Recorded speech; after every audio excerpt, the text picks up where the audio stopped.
So, yeah, let's get to the mercenaries in a second, but I just want to say really specifically, I'm sure that the primary motivation against, this president and the current Haitian regime is of course against U.S. interference in Venezuela, the history of colonial status from the United States, the World Bank and IMF. But just to underline specifically the Trump dimension, I know we shouldn't get lost in Trump and we got to talk structurally, but the notion that a government is acquiescing to a U.S. administration where the president, we all know the shithole comment about Haiti. Right. We know the assault on temporary status for Haitians here. That must be, I mean, at the very least, that must make incredible slogans on the street to say, wow, Absolutely. this is the guy you bow for. Yeah. Well, this is it. I mean, Jovenel Moise has just whatever smidgen of credibility he had went out the window on January 10th when he voted with the U.S. at the OAS. And I think, in a way, that every uprising that I've watched over the last 30 years has had some spark that really is the last straw. So usually it's a kid being shot or killed. In this case, it's that Venezuela vote. And I think since then, and, the shithole comment played a big role in it because every Haitian felt the lash of that, Right. As well as the TPS, 50,000 TPS Haitians who are going to be sent back, even though they keep postponing that, and the courts are doing their bit to call it into question. Right. So all of that means that Moise's days are, to me, numbered. I really would be extremely surprised if he's able to serve out his 5-year term.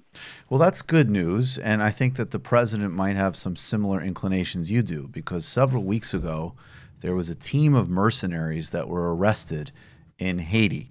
I remember this. I was actually in Puerto Rico at the time, not looking at much news, but I caught this story, and I was like, wow, that's some bold shit. Who were these mercenaries, and what were they doing? Well, it turns out that they were trying to help Moise, Jovenel Moise, get his hands on $80 million of the Petrocaribe money. Now, most of the actual Petrocaribe fund that Haiti has or had in its savings account has been blown through. Mm-hmm. But there is what they call the Petrocaribe escrow account, which is where all the money which Haiti couldn't send to Venezuela is kept at the central bank. So we don't know some of the details and why they needed 8 armed foreigners to come facilitate this transfer, but somehow or another they were trying to transfer this $80 million from an account that Jovenel had to sort of handle with the prime minister, with whom he was at odds, and the bank governor, into an account that Jovenel had complete control over and didn't have to answer to anybody. So that's what we know. We know that from a source with direct knowledge of the operation. And so that's what we put out in The Intercept and Haiti Liberté on March 20th.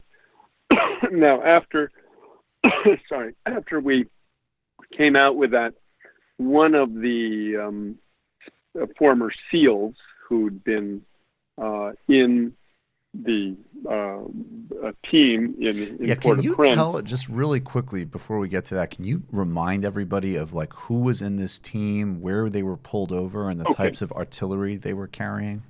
Right. Yeah, let me just give the thumbnail of what happened. Yeah, that would be perfect. So essentially on February 16th, this is the tail end of that 10-day uprising that I mentioned earlier. A private jet leaves Baltimore at 2 a.m. in the morning and lands in Port-au-Prince at 5 a.m. the 6 guys on board, mercenaries. They're carrying weapons and, assault weapons, semi-automatic rifles, pistols, knives, satellite phones, drones, etc. They come into the country without going through immigration, without going through customs, and they're met by essentially, let's call them for the moment, just cronies of Jovenel Moïse. They're taken to a luxury hotel where they spend the night. The next, a couple of others come in through other means, through commercial airlines, and join them. So it's a total of 8 that are there. One of the guys got away. We can talk about that later, but it's not too important about that part. But the team is downtown Port-au-Prince on the afternoon, at about 2 in the afternoon, of Port-au-Prince, outside the BRH, what's called the Banque de la République d'Haïti, the Bank of the Republic of Haiti, which is this big, beautiful, modern, pillared bank rising up out of the garbage and dirt and mess that is most of downtown Port-au-Prince. They proceed to try to enter the bank, but a security guard there won't let them in. Meanwhile, out on the street, their vehicles, there's about 3 of them, are sitting there, and they don't have any license plates. They've taken the license plates off. So the police come. They were apparently alerted by bank personnel, but they also saw these cars going around with no plates. And there proceeded to be a 2-hour or so standoff. They ended up arresting 7 of the guys. As I say, one escaped along with the 2 Haitians who were involved, a guy called Josué Lecomte, who lives here in Brooklyn, not too far from BAM, Brooklyn Academy of Music, in a very swank townhouse. We're going to have him on the show next week. Oh, that would be excellent. Yeah, if you can catch him. We tried. We staked out his house and tried to run him down. He ran into a parking garage, and then tried to slip out the side. We ran after him, but he wouldn't talk to us. We didn't want to get any assault charges against us, but he definitely tried to ignore us and run away from us. So if you can get him on the show, I'd be very interested to hear it. We'll try. So Josué Lecomte, who's basically sort of an American with a Haitian passport, and this other guy who was a very corrupt lower echelon official. He ran the lottery. He ran, a post for electoral affairs or something, and his name is Fritz Jean-Louis. So these 2 guys both managed to escape the scene, as did one of the former special forces, a guy called Mike Phillips. So the other 7, which was basically 5 Americans, led by a guy called Kent Croker, a former U.S. Marine pilot, 2 Navy SEALs, a guy called Christopher and another guy called Christopher McKinley, and then a guy called, 2 other fellows, a guy called Callan and another guy called Port, along with 2 Serbs, were all taken to what they call the DCPJ, the Judicial Police Quarters, down by the airport. They were given, very nice treatment and quarters there. And the U.S. Embassy immediately began to browbeat everybody, especially the chief of police, saying, release these guys, release these guys. Well, the chief of police said, listen, I can't release them. That's up to the court system. They're in the hands of the judiciary. So now the justice minister writes a letter, not to the chief of police even, to the chief of the police station there, and says, you are authorized, or I'm giving authorization to have these 7 guys released and turned over to the U.S. to stand trials for taking illegal export of weapons. Well, he had no authority to give that authority, and the police chief had no authority to release them. This could only be done by a Haitian judge, an investigating judge, who would have to look at it and give his verdict and say what was going to happen.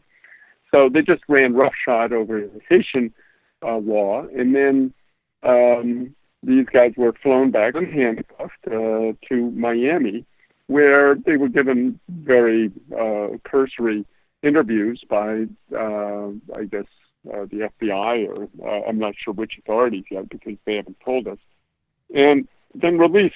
Now, they broke U.S. laws as well, because when you travel abroad, especially with semi-automatic rifles, etc., you're supposed to get a permit. You're supposed to get a license. You can't just bring it like you bring your cell phone.